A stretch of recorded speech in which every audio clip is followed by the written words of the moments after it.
মধ্যপ্রাচ্যের রণক্ষেত্রের পরিস্থিতি এখনো অগ্নিগর্ভ। দক্ষিণ লেবাননের প্রতিটি ইঞ্চি মাটি যেন হয়ে উঠেছে ইসরায়েলি বাহিনীর জন্য এক একটি মৃত্যুফাঁদ। আকাশ থেকে বৃষ্টির মতো ঝরছে রকেট আর মাটির বুক চিরে ধেয়ে আসছে ড্রোনের ছাক। হাইফা থেকে আসা ড্রোনে কেঁপে উঠছে ইসরায়েল তথাকথিত অভেদ্য প্রতিরক্ষা বলয়। গত ২৪ ঘণ্টায় হিজবুলের অপারেশনাল গ্রাফিক্স বলছে এক ভয়াবহ ধ্বংসযজ্ঞের কথা।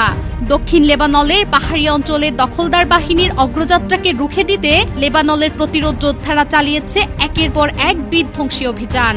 বুধবার একদিনে মোট ৭টি সফল অপারেশনাল দাবি করেছে প্রতিরোধ যোদ্ধারা। মার্কা বা ট্যাঙ্কের ধ্বংসস্তূপ আর ইসরায়েলি সেনাদের আর্তনাদে প্রকম্পিত এখন সীমান্ত এলাকা। রাত ৮টায় ঘন অন্ধকার চাদরে ঢাকা পড়া সীমান্তের আইনে তার উচ্চভূমিতে ইসরায়েলি সেনাদের উপর রকেটের বৃষ্টি শুরু করে।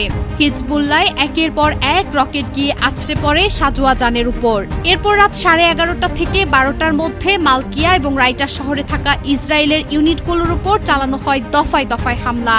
প্রতিরোধ যোদ্ধাদের এই ১২ লক্ষ সৈন্য শুধু সীমান্তেই সীমাবদ্ধ নয়, গভীর রাতে লেবানন থেকে ছোড়া রকেট পৌঁছে গেছে হাইপার উপকণ্ঠে কিরাতাটা পর্যন্ত। ইসরায়েলের গুরুত্বপূর্ণ সামরিক অবকাঠামো লক্ষ্য করে চালানো এই হামলায় কেঁপে ওঠে উত্তর ইসরায়েলের বিশাল এলাকা। সাইরেনের শব্দ আর বিস্ফোরণের গর্জনে কার্যত অবরুদ্ধ হয়ে পড়ে কয়েক লাখ মানুষ। বৃহস্পতিবার ভোর ৬টায় আলো ফুটতে আকাশের বুক চিরে ধেয়ে আসে এক ঝাঁক ওয়ানওয়ে সুইসাইড ড্রোন। লক্ষ্য ছিল ইসরায়েলের ইভেন মিনাক্ষী বসতি গোষ্ঠীর আগে এলাকাটি খালি করার নির্দেশ দিয়েছিল, কারণ সেখানে গড়ে তোলা হয়েছিল ইসরায়েল কমান্ডো সেন্টার। ড্রোনগুলো নির্ভুল আঘাতে ধূলিসাৎ হয়ে যায় সামরিক স্থাপনাগুলো। একদিকে ড্রোন হামলা, অন্যদিকে মেতুলা বসতিতে মোতায়েন করা সাজোয়া জানের বহরের রকেট হামলা। দুই ফ্রন্টে বিপর্যস্ত দখলদার বাহিনী। আলকাত্তরা শহরের জঞ্জাল উচ্চভূমিতে হিজবুল্লাহর আর্টিলারি ইউনিট এমন নিখুঁত নিশানায় গোলাবর্ষণ করছে ইসরায়েলি সেনারা পিছু হটতে বাধ্য হয়। প্রতিটি পাহাড়ের ভাঁজে এখন লুকিয়ে আছে লেবাননের প্রতিরোধ গোষ্ঠীর অদৃশ্য ঘাতকতা।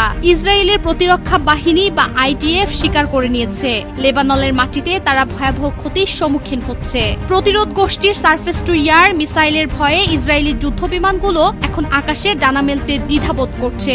স্থলপথে অগ্রযাত্রা তো দূরের কথা, নিজেদের সুরক্ষিত রাখতে এখন হিমশিম খাচ্ছে তেল আবিরের সেনারা।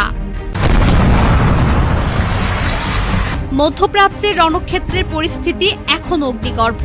দক্ষিণ লেবাননের প্রতিটি ইঞ্চি মাটি যেন হয়ে উঠেছে ইসরায়েলি বাহিনীর জন্য এক একটি মৃত্যুফাঁদ। আকাশ থেকে বৃষ্টির মতো ঝরছে রকেট আর মাটির বুক চিরে ধেয়ে আসছে ড্রোনের ছাক। হাইফা থেকে আসা ড্রোনে কেঁপে উঠছে ইসরায়েল তথাকথিত অভেদ্য প্রতিরক্ষা বলয়। গত ২৪ ঘণ্টায় হিজবুলের অপারেশনাল গ্রাফিক্স বলছে এক ভয়াবহ ধ্বংসযজ্ঞ